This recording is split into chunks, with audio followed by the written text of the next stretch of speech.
Well, technology is keeping up with the times, so why isn't the governor's chain of command? Rick Perry's power dwindles when he crosses the state line, even if he has access to a cell phone.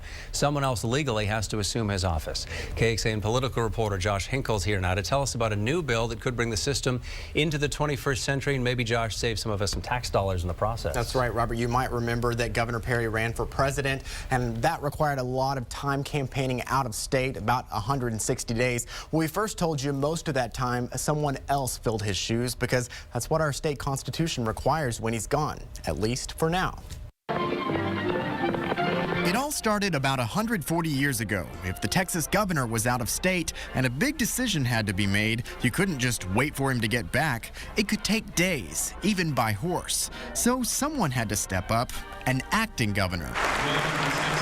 Today, the chain of command goes Governor Rick Perry, Lieutenant Governor David Dewhurst, Senate President pro tempore Leticia Vandepute, and House Speaker Joe Straus.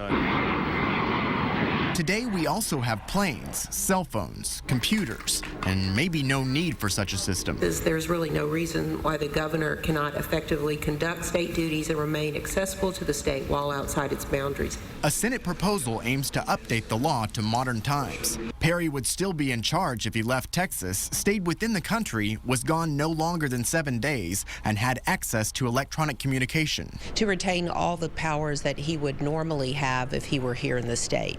So he could preside over executions, any executive decisions that need to be made. But some Texans say you can't always count on technology. Cell phone service is not 100% anywhere, so I think sometimes it's necessary that somebody be on site. And others say it's worked this way so far. No need to tweak tradition. They've held Texas together pretty good, I believe, compared to the rest of the nation, and I'm thankful to be in Texas.